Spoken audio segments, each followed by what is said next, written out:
नमस्कार. मुळात म्हणजे आता मराठा आरक्षण अशी टॅगलाईन द्यायची का बंजारा आरक्षण का गोसावी आरक्षण किंवा ओबीसी आरक्षण अशी टॅगलाईन द्यायची, हा सगळ्यात मोठा कन्फ्युजनचा विषय झालाय.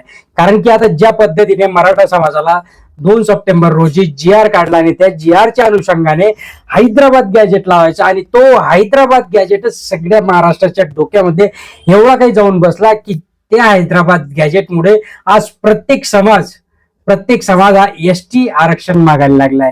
आणि ते व्हिडिओ नक्कीच बघा की आता एसटी आरक्षणासाठी म्हणजे बंजारा समाजाने आता एसटी मध्ये आरक्षण मागितलं आणि त्यासाठी बीड मध्ये खूप काही मोठा गाजावाजा करत मोर्चा काढण्यात आला, सभा झाल्या आणि या सभेसाठी उपस्थित होते माजी कृषी मंत्री ज्यांच्यावर खूप काही मोठे आरोप झाले, आका बोका अशा वेगवेगळ्या प्रकारच्या पदव्या त्यांना दिल्या. ते आता या मोर्चामध्ये लीडरशिप करत होते.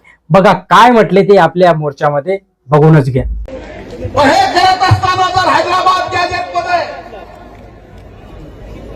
इतर जातीला त्या गॅजेट प्रमाणे जर न्याय मिळत असेल तर आमच्या या बंजारा समाजाला सुद्धा एसटीचं आरक्षण देण्याबाबत राज्य सरकारने विचार करावा लागेल. या महाराष्ट्रातल्या छोट्या समाजाच्या आरक्षणापासून मराठा समाजाच्या, धनगर समाजाच्या आणि वेगवेगळ्या समाजाच्या सुद्धा आणि आज बंजारा समाजाच्या आरक्षणा सुद्धा लढाईला मला इथं उभं राहता येतं याच्यासारखं नशीब.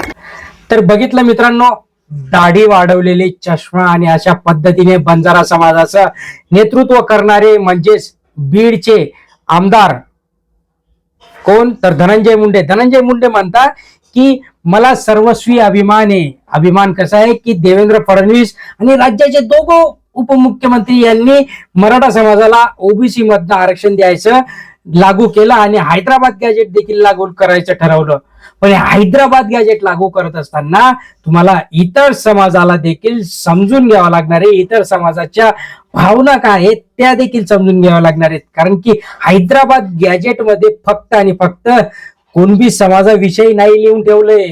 हैदराबाद जे होतं, हैदराबाद मराठवाडा संस्थान हे निजामाच्या अंडर होतं आणि निजामाने वेगवेगळ्या पद्धतीने वेगवेगळ्या समाजाला वेगवेगळ्या पद्धतीच्या आरक्षणाच्या नोंदी तिथे करून ठेवल्यात. मग ज्या पद्धतीने मराठा समाजाला कुणबीच्या नोंदी तुम्ही देत असाल, मराठा समाजाला जर तुम्ही ओबीसी मधनं आरक्षण देत असाल, तर मग आमच्या बंजारा समाजाला देखील तुम्ही ओबीसी मधनं एसटी मध्ये आरक्षण देणं गरजेचं आहे.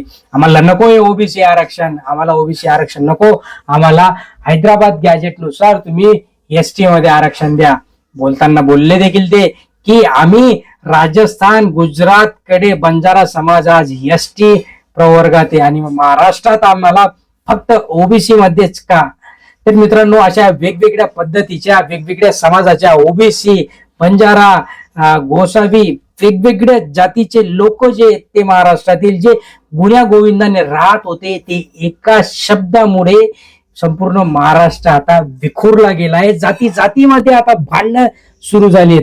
याला कारण म्हणजे हैदराबाद गॅजेट.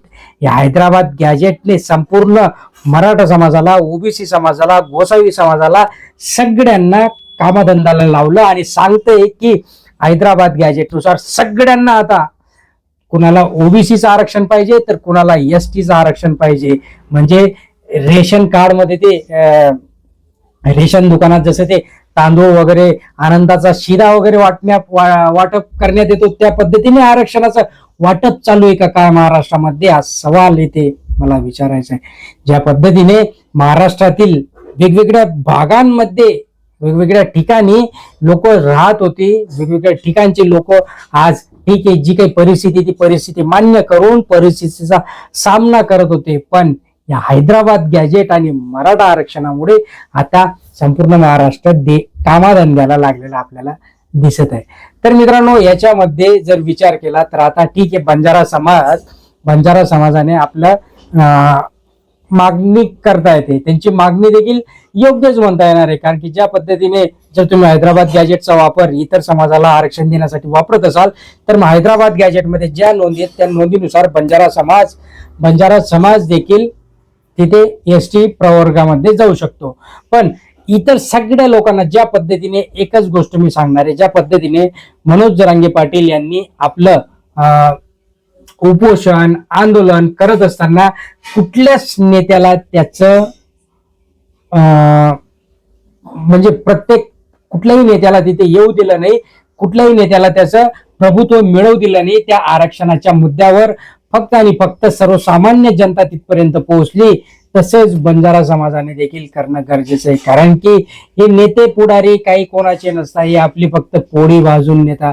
बोलता बोलता बोललेच ते की जर मी आज मंत्री राहिलो असतो तर आज मी इथे आलो नसतो, पण आज मंत्री नाहीये म्हणून मला येता आलं. म्हणजे बघा किती तोंडावर लोकांना सांगताय की मंत्री जर असो मी तर मला काही बंधनं असती आणि त्या बंधनांमुळे मला इथपर्यंत पोहोचता आलं नसतं. या सगळ्या गोष्टींचा विचार करून सगळ्यांनी या मराठा आरक्षण असो, बंजारा आरक्षण असो, सगळं असो, माझी तर एकच मागणी आहे सरकारकडे की फक्त आणि फक्त सर्वसामान्य समान नागरी कायदा करून टाका, म्हणजे सगळ्यांना व्यवस्थितरित्या आरक्षण पण मिळेल आणि कोणाला त्रास देखील होणार नाही. तुम्हाला काय वाटतं खाली कमेंट बॉक्समध्ये कळवा मित्रांनो.